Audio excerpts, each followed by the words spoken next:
जय श्री कृष्णा। स्वागत है आप सभी का दोस्तों हमारे चैनल भक्ति की दुनिया में। आप में से बहुत से लोग ऐसे होंगे जिनके मन में यह प्रश्न होगा कि एक ही दिन, एक ही समय, एक ही मुहूर्त पर जन्मे सभी लोगों का भाग्य एक जैसा क्यों नहीं होता, अलग अलग क्यों होता है। कोई अमीर के घर में जन्म लेता है तो कोई गरीब के घर में, कोई निरोगी काया वाला पैदा होता है तो कोई हर समय बीमार रहता है, कोई दीर्घायु होता है तो कोई अल्पायु, कोई डॉक्टर बनता है तो कोई कर्मचारी तो कोई अपराधी बनता है। ऐसा क्यों होता है? तो दोस्तों, आज इस वीडियो में हम इन्हीं सभी प्रश्नों का उत्तर जानेंगे। लेकिन उससे पहले अगर आप हमारे चैनल पर आज पहली बार विजिट कर रहे हैं तो हमारे चैनल को सब्सक्राइब ज़रूर कर ले और बेल आइकन को प्रेस करके ऑल पर भी क्लिक कर लीजिए, ताकि जब भी कभी हम नई वीडियो अपलोड करें तो उसकी नोटिफिकेशन सबसे पहले आप तक पहुंचे और आप हमारे चैनल की सभी वीडियोस को देख सके। वीडियो को दोस्तों अंत तक देखिएगा और अगर वीडियो पसंद आए तो अपने दोस्तों और रिश्तेदारों के साथ ज़रूर शेयर करिएगा। तो चलिए वीडियो में देरी न करते हुए आगे बढ़ते हैं। मनुष्य का जीवन कर्म प्रधान है। ये आपके पूर्व जन्म के ही कर्म होते हैं जिसके कारण मनुष्य को अपने अगले जन्म में राजा या रंक बनना पड़ता है, दुख या सुख भोगने पड़ते हैं।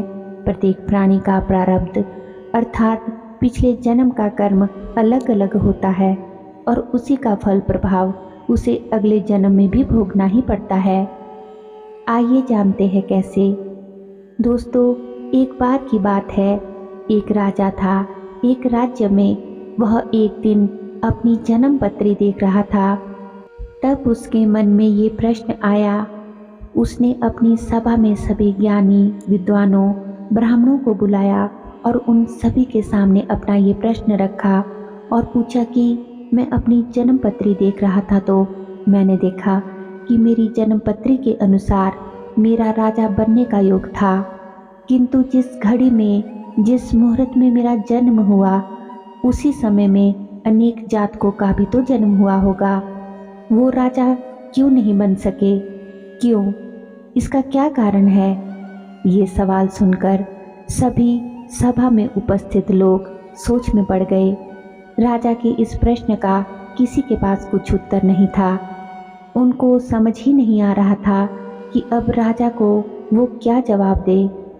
तभी सभा के बीच में से एक ज्ञानी महापुरुष ज्योतिष उठ खड़े हुए और बोले, महाराज, सवाल तो आपका बहुत ही अच्छा है, किंतु यहाँ ऐसा कोई नहीं है जो आपको आपके इस प्रश्न का उत्तर दे सके। किंतु मैं आपको बताता हूँ कि आपको अपने इस प्रश्न का उत्तर कैसे और कहाँ मिलेगा। ज्ञानी बोले, यहाँ से कोसों दूर घने जंगलों में आप अकेले जाए तो वहाँ आपको एक महात्मा मिलेंगे। वे आपके प्रश्न का उत्तर दे सकते हैं। राजा ने कहा, ठीक है, और वे अपने घोड़े पर बैठकर जंगल की ओर अकेले निकल गए। घंटों यात्रा करने के बाद जंगल में पहुँचे तो उन्हें वहाँ पर एक महात्मा दिखाई दिए जो आग के ढेर के पास बैठकर लाल लाल गरम गरम अंगार खा रहे थे। राजा को कुछ समझ नहीं आया कि ये क्या कर रहे हैं। डरते डरते सहमते राजा महात्मा के पास पहुँचे और अपना प्रश्न पूछा। महात्मा ने गुस्से में डांटते हुए कहा कि मेरे पास तुम्हारे इस प्रश्न का उत्तर देने के लिए समय नहीं है। मैं अपनी भूख से मजबूर हूँ। तुम यहाँ से आगे जाओ। आगे दूर जंगल के उस पार पहाड़ियों के पीछे एक और महात्मा है। उनसे तुम्हें तुम्हारे प्रश्नों का उत्तर मिल सकता है। राजा की जिज्ञासा अब और बढ़ गई। राजा पहाड़ियों के पीछे पहुंच गए। चलते चलते काफ़ी समय भी हो गया था। मीलों तक पहाड़ियों पर चढ़ने के बाद राजा को महात्मा दिखाई दिए। महात्मा चिमटे से अपना ही मांस नोच कर खा रहे थे। राजा से यह दृश्य देखा नहीं गया। फिर भी वह हिम्मत करके महात्मा के नज़दीक पहुँचे और उनसे अपना प्रश्न पूछा।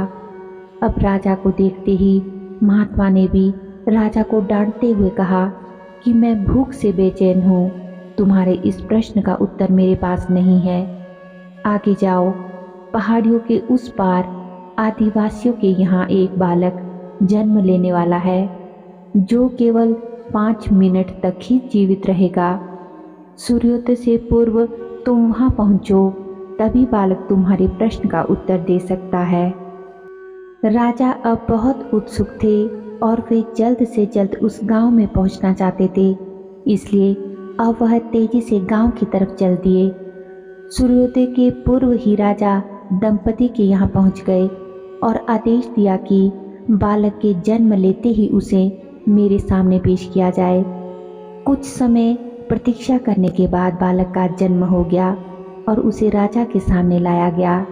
राजा को देखते ही राजा के कुछ कहने से पूर्व ही बालक समझ गया और बालक ने मुस्कुराते हुए कहा कि राजन, मेरे पास भी वैसे तो समय नहीं है, किंतु फिर भी तुम अपने प्रश्न का उत्तर सुनो। तुम, मैं और वो जो 2 महात्मा जिनसे तुम मिलकर आए हो, हम चारों 7 जन्म पहले सगे भाई थे और राजकुमार थे। एक दिन हम शिकार खेलते खेलते जंगल में भटक गए। 3 दिन तक भूखे प्यासे जंगल में भटकने के बाद हमें एक आटे की पोटली जंगल में मिली और जैसे तैसे हमने उस आटे से 4 रोटी बनाई। अभी हम रोटी खाने ही वाले थे कि भूख प्यास से तड़पते हुए वहाँ पर एक महात्मा पहुँचे और हमसे रोटी मांगने लगे। महात्मा बोले कि मैं 10 दिन से भूखा हूँ, मुझे खाने को रोटी दे दो। बड़े भाई ने गुस्से में कहा कि भूखा तो मैं भी हूँ, अगर मैं तुम्हें अपनी रोटी दे दूँगा तब क्या मैं ये चूल्हे में पड़े अंगार खाऊंगा? चलो भागो यहाँ से, मैं तुम्हें रोटी नहीं देने वाला। यह सुनकर तब महात्मा ने स्वयं का ही मांस खाने वाले भाई से प्रार्थना की कि बेटा, तुम मुझे रोटी दे दो, मैं बहुत भूखा हूँ, शायद तुम्हारी दी हुई रोटी खाकर मेरे प्राण बच जाए। किंतु दूसरे भाई ने भी रोटी नहीं दी और महात्मा को यह कहकर डांट लगाकर भगा दिया कि अगर मैं अपनी रोटी तुम्हें दे दूंगा तो क्या मैं अपना मांस नोच कर खाऊंगा? भूख से लाचार महात्मा अब मेरे पास आए, किंतु मैंने भी उन्हें यह कहकर भगा दिया कि भूखा तो मैं भी हूँ, मुझे भी बहुत भूख लगी है। अगर मैं अपनी रोटी तुम्हें दे दूंगा तो क्या मैं भूखा मर जाऊं? अंतिम आशा लेकर महात्मा अब आपके पास पहुँचे तो आपने बड़े ही प्रसन्न मन से भूखे महात्मा को अपनी आधी रोटी दे दी। रोटी पाकर महात्मा बहुत प्रसन्न हुए और जाते हुए बोले कि तुम्हें तुम्हारे कर्म और व्यवहार के अनुसार ही आने वाले जन्मों में फल मिलेगा। ऐसा कहकर महात्मा चले गए। तो अब बालक ने राजा से कहा कि इसीलिए आप राजा हो और उन दोनों का हाल और मेरा ये हाल तो आप देख ही रहे हैं कि मैं स्वयं भी मृत्यु के द्वार पर खड़ा हूँ। बालक ने कहा कि इस घटना के आधार पर राजा, हम चारों अपना अपना कर्म भोग रहे हैं।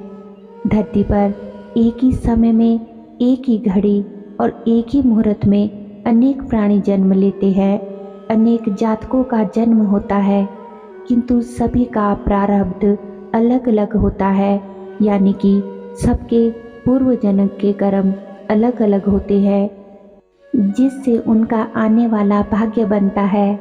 इतना कहते कहते ही बालक की सांसें थम गई। राजा को अपने प्रश्न का उत्तर मिल चुका था। राजा ने अपने महल की ओर प्रस्थान किया।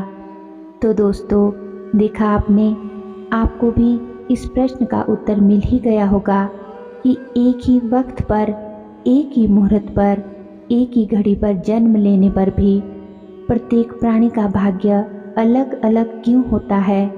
वीडियो को देखते हुए अगर आप यहाँ तक आ गए हैं तो अवश्य ही आपको वीडियो पसंद आई होगी। वीडियो ज़रा सी भी अच्छी लगी हो तो वीडियो को एक लाइक करें, कमेंट करें और अपने दोस्तों के साथ, रिश्तेदारों के साथ वीडियो को शेयर ज़रूर करें। और अगर अभी तक भी आपने हमारे चैनल को सब्सक्राइब नहीं किया है तो सब्सक्राइब ज़रूर कर ले। और हमारे चैनल पर और भी अच्छी अच्छी वीडियोस हैं, उन्हें भी जाकर ज़रूर देखें। तो चलिए मिलते हैं एक नई वीडियो के साथ। तब तक के लिए आप सभी अपना ख्याल रखिए, खुश रहिए, अपने जीवन में तरक्की करिए, आगे बढ़ते रहिए। धन्यवाद। जय श्री कृष्णा।